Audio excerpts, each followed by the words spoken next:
Hello, Bumpy McSquigums here, and it's time to continue with some Lords of Xulima. This is my Let's Play of said game, and we're on episode 31. I'm excited, guys. I've been playing this on my own a little bit because I like the game and I want to see what the other classes were and everything else. I'm excited, I'm happy, and I'm pretty irritated, angry, and unhappy. I know, kind of controversial, kind of contradictory, you know, it's kind of meh, but the reason I say these things, there is a reason, I assure you. The reason I say these things is as follows. I decided to play, like I said, and I picked a grouping of people. It's a little different. I'm having 3 frontline people, 3 backline people, blah, blah, blah. Long story short, it's working pretty well. There's a couple things I would do differently. Like, I would have a rogue 100% for sure in the party, though the other person I have is actually pretty cool. I like the bard to a degree, and I really like the cleric. So, I don't know. Like I said, I wish I could have like one more unit, but it wouldn't really make much of a difference. Anyway, so I like all that, but I decided to play it on what is actually normal. So let's take a look here real quick, guys. I apologize. Is there options menu here? Okay, so here's the difficulty level, right? So the difficulty level is Old School Veteran. This was the original normal setting for the game. Originally it was easy, normal, and hard, but they actually wanted it to be normal, veteran, and like hard or impossible or whatever the case is. So I've been playing it on normal. It's so easy in comparison to what I've been struggling through. So yeah, I'm a little bummed out. I'm very tempted to lower my difficulty down to normal so I can just have a nice, peaceful playthrough. But the fact that I made it to this point thus far with all of the difficulties and everything else, I suppose I can handle it. I can keep going, I think. We'll see. We'll see if we run into the problem where I can't get any further. But for now, I think we're doing pretty good. So there's a few things that I have noticed. Flames does hit front and back people in the enemy line, so it's definitely something I should be using. And now that I've leveled it up, it actually does as much damage as my sparks. Somebody made mention of that, and they are 100% accurate. I guess I didn't read it correctly, or I rushed over it or something, and I'm a horrible, horrible human person for doing that, so my apologies. And Blizzard, I would like to utilize a little bit more. Wow, it actually goes up quite a bit. Oh, okay. So we're going to roll out with Blizzard, and that gives me 2 additional points to do something with. I don't want to use them yet, so I'm going to hold on to them. Alright, that's sweet, sweet, nice. And I think I'm going to do a quick save, guys, just because I can. And I want to get out of here and make it back to town. I did some other stuff while I was doing my solo playthrough, and I have learned a few things. And those few things I have learned have been very, very beneficial to me. And if you're wondering what those few things are, I figured out the way through the Golden Forest. I don't know how I missed the clues before, but I did, and I have now figured it out, and I can get through it. So I will go back through and do that, and that will also allow me to purify the Temple of Fabret that we left. Oh my gosh, I hate the wasps. They scare me every single time. We're gonna use our camouflage and get away. They really do. That's one of those like, ugh. I don't like that sound. That sound makes me nervous. Makes me uncomfortable. Alright, well we have food in our pockets or our packs or something. We are running pretty low on food. But yeah, several things I've learned playing around on my own, so some good stuff. It's compelling, it's rich, and yeah. Pretty excited. I can't wait to, like I said, I couldn't wait to actually play this again. It's been kind of a, like, you know, vacation mode for me, so to speak. I'm kind of doing little updates on Dota 2, a little bit of Gauntlet, just, you know, minor stuff, and then XCOM and Hell, but yeah, I've been really, really wanting to play this, and I decided I wasn't going to wait anymore. I decided to play it on my own. Oh, I also found out I missed a bunch of stuff. It was either added after the fact, or I missed it originally when I went to through the original town. Because I'm like, I don't remember that. I don't remember that. I don't remember that. So we're actually going to head back to town after we talk to the vendor guy here. Greetings to you on this cold day. I would like to take a look at your goods. Alright, we have absolutely nothing for you. We are broke. Like, I have like 15,000 monies on the other one. So I guess we ain't got nothing. Now, there's a reason to hold on to the Ambarian Diamond and not sell it, so I am going to do just that. And I'm going to head over here. I believe the teleporter to the next area is this way. We're going to use camouflage and avoid it again. We're not looking for a fight. We're not looking for combat right now. We have other stuff on our mind, the things that we want to do. There is a few things I do not like, and those few things are as follows. Doing the random areas where things pop up all the time, like we just saw, like that random encounter. Those take a lot longer when you're playing it on normal difficulty, like to clear them all the way out, because they don't jump up as often to attack you. So you're just kind of sitting there like, well, this is fun, I guess. What to do? What to do? You can kind of get bored. Alright, we're getting hunting going. I mean, that's pretty good. So we're going to wander around, get some food reserves up and everything else. I'm just going to kind of babble on. So I decided to go with the Divine Summoner, I think is what he's called. I went with, oh hey, this is open too. I didn't know this was open. Oh, what is that? Vilac. I am not going to walk across that stuff just yet. Maybe in the future. I also feel like there's an herb. Like, I also feel like there's an herb right around here somewhere, because I saw my little scythe come up. So I went with the Divine Summoner, I went with an Arcane Warrior, just wanted to try them out. I went with a Bard, I went with a Priestess, and the Priestess are amazing in comparison to the Paladin. My Paladin's garbage, I despise my Paladin. So they basically get the same spells, but they get them in different order. So, you know, we normally start off with our Aura of Healing with this guy. You start off with a light heal, and you're able to focus because you're a backline combatant, you don't go to the front lines ever. You get to basically focus on just getting your mana up, you don't have to worry about armor or actually hitting anyone. And you have a tremendously huge amount of armor, and you get like restorative, like regeneration and stuff like that. And eventually you get a heal that heals you and gives you back power points. It's not a tremendously huge ability, but it's, you know, if you're hurt on just your Priestess, you can heal her up, and you get more mana, basically, or more power points to actually cast spells. It's a pretty cool ability. It's only usable in combat, obviously. And there's no cooldown on it, so yeah, the Priestess is pretty sick. I like her a lot.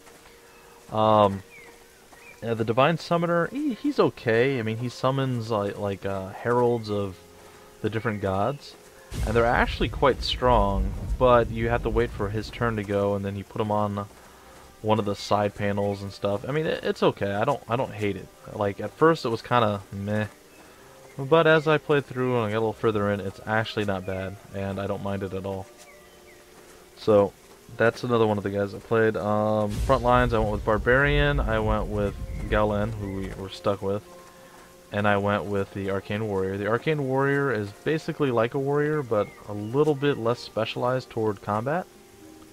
So he's got spells like Frost attack and Fire attack. And it increases his hit rating, kind of like Mutanat's, whatever his special ability is. I'm actually drawing a blank. I think it's Power Attack or something like that. Powerful Strike. It's something similar to that. But it actually ignites people, or it freezes them. And anytime it hits, it will freeze them. Anytime it hits, it will ignite them. Unless they're resistant to those things, right? So, it's good stuff. I mean, I do almost double damage when I hit him with a burn attack, simply because it hits them, it burns them, and then it does damage over time. So it's really cool. And he's a sword user, so he does bleeds. So it's quite a bit of damage over time. He hits fairly frequently. I gotta say, all in all, it's actually pretty good. I like him. I like him a lot. So I'm running those three on the front, and then like I said, I have the Priestess, the Bardess, and the Summoner dude. Now the Summoner guy is kind of worthless unless I'm summoning people. It takes quite a bit of mana to summon folks. So, like I said, he's okay, and the stuff he does summon is pretty epic, but I don't know, I would probably trade him out for a rogue. That's the one thing I don't have. I have no one who can pick locks or disarm traps.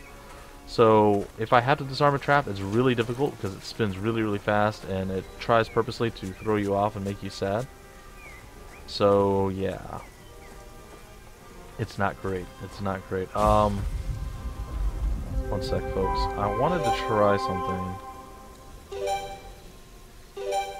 You put the item on the altar hoping for an acknowledgement from the deity. After waiting for a while, it seems clear that Naliet does not value your offering. Alright, so there are items that we will attain, and then we have to bring them to the different shrines, and that will appease or please the gods and give you a large benefit or bonus to your stats or whatever exactly they decide to bless you with. So, something to keep in mind. Something to keep in mind. Let me take a look at the map here. I'm pretty sure I'm going the right way. I am. The Bardes has Song of Courage, which allows you to hit more often, so it's kind of nice. Now we have a lot of those like 30% chances or 60%, you get like a 10, 15, 20% increase. Song of Rage, which increases your strength, so you do more damage overall. I can't remember if there's anything else I needed to do in here. I don't believe there was. I think we're good. I think I only have one last place to go. I found a few other little food places I was unaware of in the starting area, and again, this might be the difference between normal and veteran. So I can't guarantee all the stuff that I have found are actually in both. So keep that in mind, guys. Might look around and go, ah, it's not there. So this is kind of like a rediscovering, re-exploration of my original party here on the harder difficulty and just kind of getting back into the game and everything else. But like I said, guys, it might not be the most action-packed, exciting episode, but it's going to be fun. I get to see some stuff, maybe some things that I missed, and you guys are like, oh, I didn't see that either. And you can go back and see. So, cool stuff, cool stuff. We're going to head over to the place now. We've gathered up, what is it, 3 days of food or so, roughly? And we're going to actually get benefit of stuff from our peeps. So we're going to head up here. I don't believe I missed anything on this path. We haven't gone in there yet because we do not have the object we need. I have already been able to, we're level 11, at level 8 I was able to kill the big ogre guy that we can't even sort of come close to touching right now with this party. With the other guys. So the game is significantly, like, it's like, I'm like, holy cow, guys, it's so much easier. I was sad. I was really sad. I'm like, man, this game is so easy now. So, I would definitely advise you guys, if you want to play the game and just enjoy the story, and it's not totally unchallenging, but you really very rarely run the risk of losing anyone, let alone your entire party. You see me hold on by a thread countless times, and I'm broke as can be. I mean, like I said, I have like 15,000 money. I've been getting 3 or 4 points from the trainer each time. It's now up to about 1,000 points per, or 1,000 gold per point. I mean, and I'm still rocking lots of cash. Yeah, it's really cool. It's nice to see the different classes. Like I said, the rogue would be nice. Not having the rogue, I have to trigger every trap and then I have to break every lock, which wounds me, and it costs me time, which costs me food, which then also injures me, and then I have to use more food to rest and recover from it. So not having a rogue is probably the only thing I regret, and I'm not sure whether I would drop the Bardes or drop the summoner guy, because the summoner guy is still pretty sweet. I'm not gonna lie, he actually has quite a bit of merit playing him, so hello. You deal with what you have to deal with, I suppose. Alright, we're just gonna rest for 8 hours, get ourselves back to full Magoo, and then we'll be set. Alright, so let's see if I can find some of the stuff that I noticed later. I gotta remember where they were now. Sad, isn't it? Alright, we've already been in there. I did that like immediately as soon as I got the thing. It's kind of sad. We already looted the graves, if I recall correctly. There was a chest down here that I missed this chest. There you go. It's probably not going to be super helpful right now, but still, I just wanted you guys to be aware in case you watch this from beginning to end and you think I've accomplished everything and saw everything. I did not. It was either added after the fact or I just totally missed it. There's a chest behind this building here. There's all things I found in my previous playthrough, or my secondary playthrough here, that I've been playing over the past few days, and I'm almost caught up to the point where I'm at in this, and there's something back here, yeah.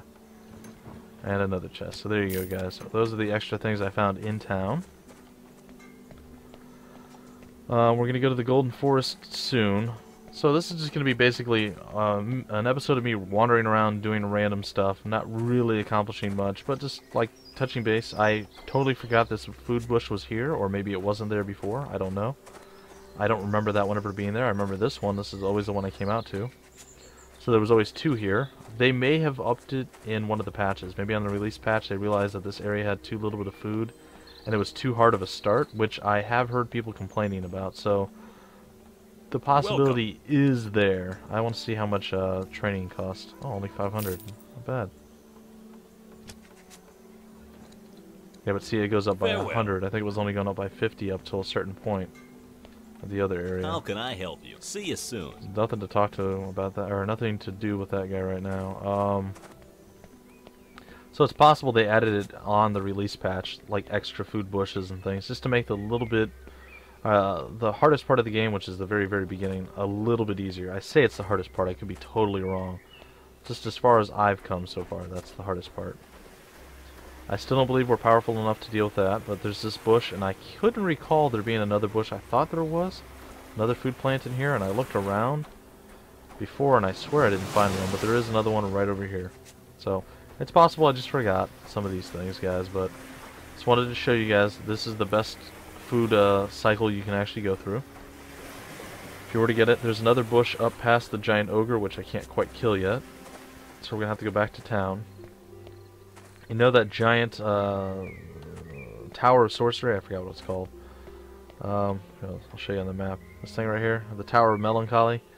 We haven't been able to get into that. Well, we have to get through the Golden Woods. Now, the key to the Golden Woods, spoiler alert, there is a trick to it.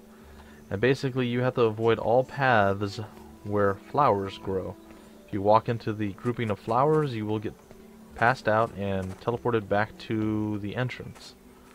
So that is the secret of it, and I think it hints at it when you actually do run into the flowers, but again, I never noticed it, or it just didn't dawn upon me. I don't know what to tell you guys.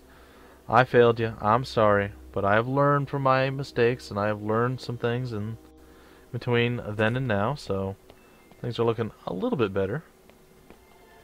Yeah. So, can't complain. I will say having the two-handed barbarian is still pretty nice in my other party. I do miss having my Mutana type person, my warrior guy, because, or soldier, because he is actually quite powerful in his own right, and he's only using a one-handed weapon at this point. So, if you want to see what I'm talking about, see there's flowers right here. If we do not cross over those flowers, we'll be fine. There's flowers here, so that's a no-no. There's no flowers here, so this is the path that we can take. Now we can't cross there because there's flowers there, but if you notice, oh, cursed hounds. There's 4 of them now. I'm still at the point where there's only 1 cursed hounds, and I'm almost as far as I am in the game on this account, or on this playthrough, as I am on my other playthrough. So things are, well, quite different. So we're gonna have to deal with curses, and we're gonna have to pay for it. Oh, it's gonna be rough. Alright, it's fine. We'll go through. Ooh, we're lagging a little bit here. We'll tolerate it, I suppose. Maybe we just get lucky and we dodge everything? Okay, stunned. Oops, stunned again, alright. Oh, a wound. Shiny Bob resisted it somehow. I don't hate it. I ain't mad at it. Alright. So, Shiny Bob, it is your turn to do something, my friend. Did you heal up Galen? Oh, and he got cursed. Well, crap. Yep, it was bound to happen. Let's take a look. 22 to 38. That's only... I don't know how many points it costs. It's less than this one. 22 to 38. Now this does hit this and in the back, but we don't really need that right now. So let's focus on this guy. Galen's already hit. If we can just take out these other guys, it'll be much better. Galen is getting destroyed though. It's not good. Yeah, I think he's actually going to die, probably. Maybe not. Maybe not. Maybe Shiny Bob can do something for him. That is such a weak spell right now. Alright, we're gonna go with... Nah, we're not gonna do it that way. Alright, we're gonna use a consumable. Use a healing. Oh no, healing potion. No, the salve. I wanted the salve. I totally messed up. I'm so sorry. You know what? We can do it that way. Okay. He seems to have resisted the curse as well, and that should have been enough to kill him, but it's not. Which makes me kind of concerned. We're just gonna defend for now. I'm gonna throw a fireball on this guy. Alright, so he moved over. Bought us a little bit more time, and a stun. What? Shiny Bob doing Shiny Bob stuff. Alright, now secondary curse. We knew it was coming. Oh, and the third curse. Great. Well, fantastic. Curse our entire front line, why don't you? Oh, you did. Surprise! Well, it should still be fine, guys. I think we can still manage it. We'll have to head back to town eventually anyway, so it's not that big of an issue, but still kind of inconvenient, mildly annoying to be sure. Alright, well, we've avoided some more damage there. Oh, and no such luck. Down he goes. Okay. Some more fire going. And defend. Attack. Attack. More fire. And big attack. And kill. Alright, so that's okay. It is what it is. Food, blah, blah, blah, blah, blah. Alright, so that happened. We are just going to rest it out. Rest until all characters are healed. Shouldn't be that long. Alright, so we're going to continue on. If we go through down here, the flowers will get us. Oh, knowledge of herbs. That always freaks me out because I think I'm getting teleported back. Looks like we're going to be in the dark here soon. We can't go that way because of the flowers down there. But I believe, if I'm not mistaken, we've already looted him. And we're going to break out our torch. There's flowers here, so we don't go this way. Well, some more hunting. So we're getting more and more food. Which is sweet, sweet nice. So where do we go, guys? We go up this way. There's flowers this way, so we can't go there. And yeah, once you figure this out, it's pretty easy, actually, to not do dumb things. Alright, and there we go. Sweet loot. This should have been easy, guys. I should have figured this out a long time ago, and I apologize for my inability to not be terrible. Alright, before we continue on, I do want to head back over this way. The only things that should attack you in here would be cursed hounds, because this is actually a peaceful place. As you see over here, nothing's angry at you. Alright, so we're kind of surrounded here by flowers. There's a food bush here, and flower, flower, flower, so we can come back down and around this way. But I wanted to grab the food bush. We do have 5 food.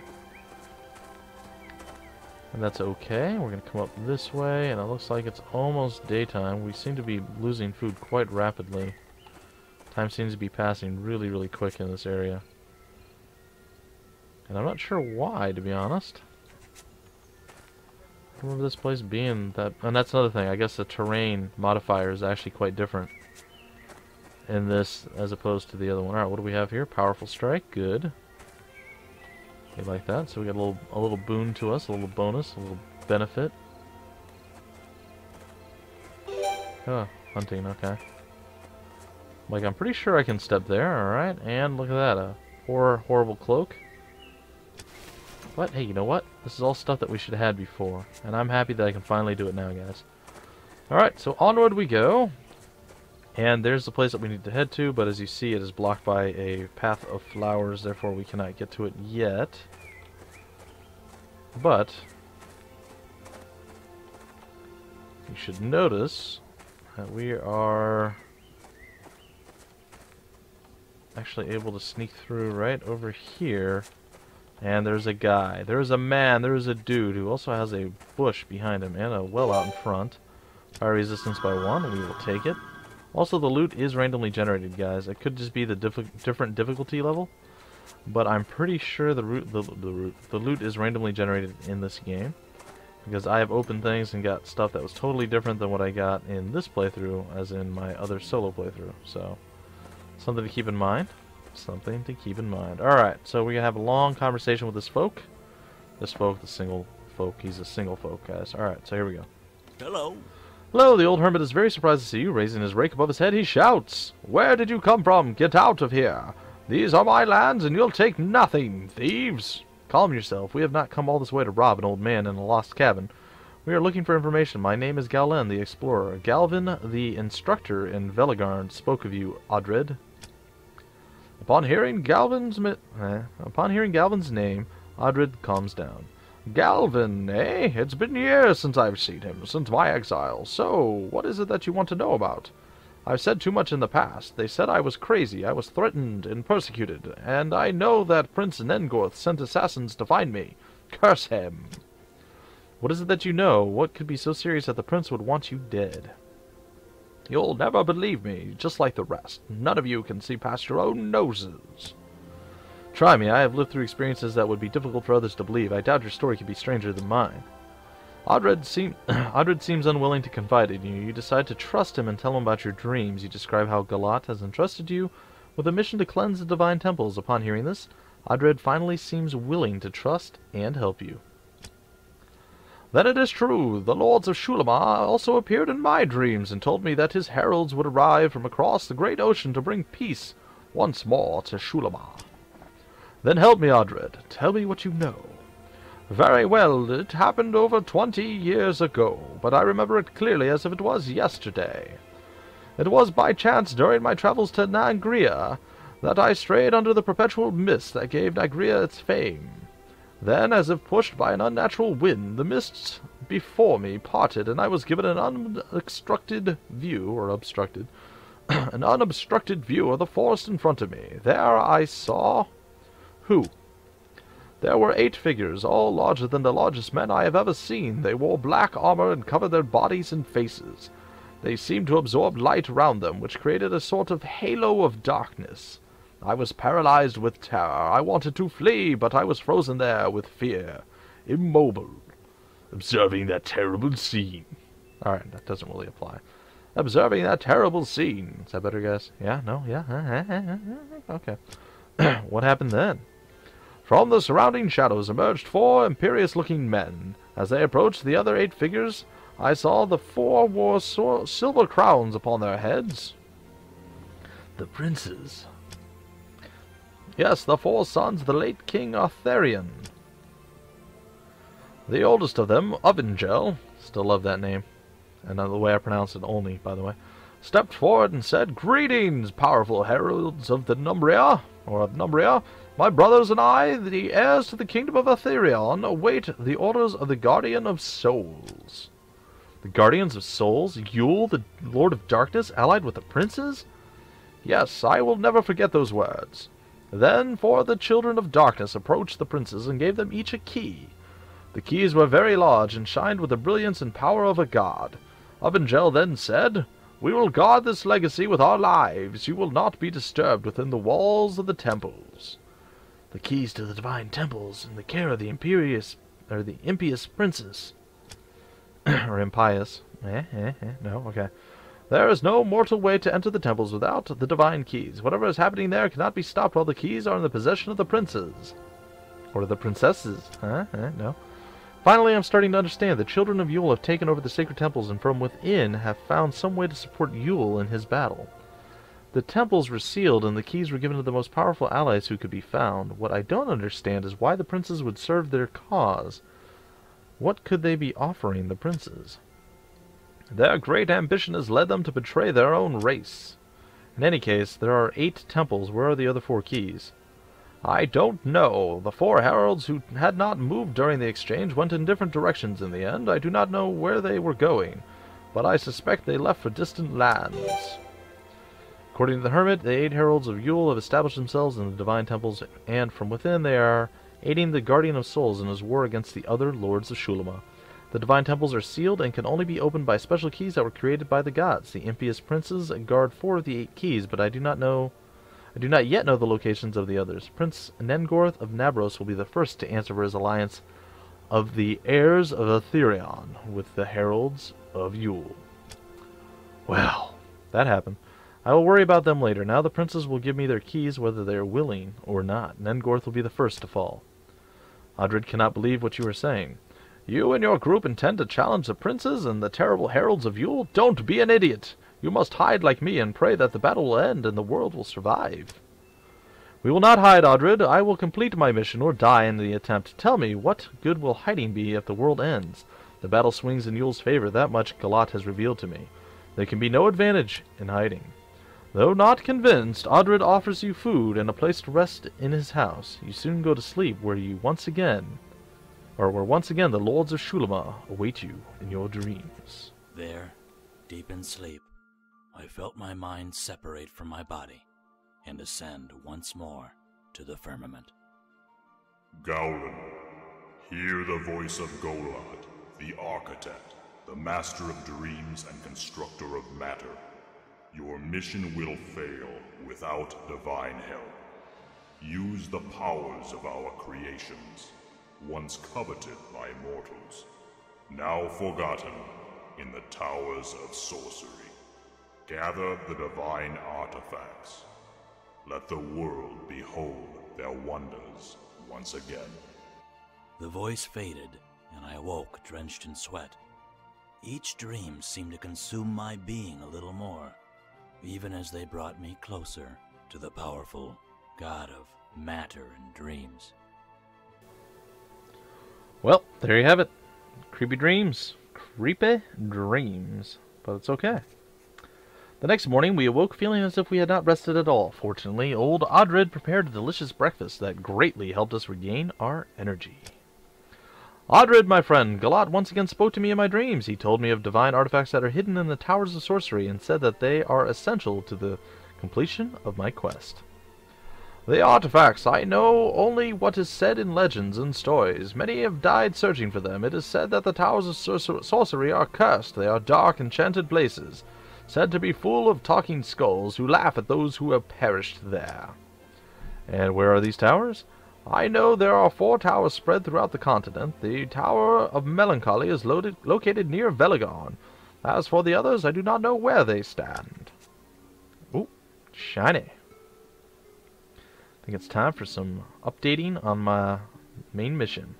Golod, the Divine, once more appeared to me in my dreams and spoke to me in a deep and stern voice. He revealed that in order to complete my mission, I would require the assistance of the divine artifacts. Odred told me of the legend that surrounds these powerful artifacts that were created by the gods.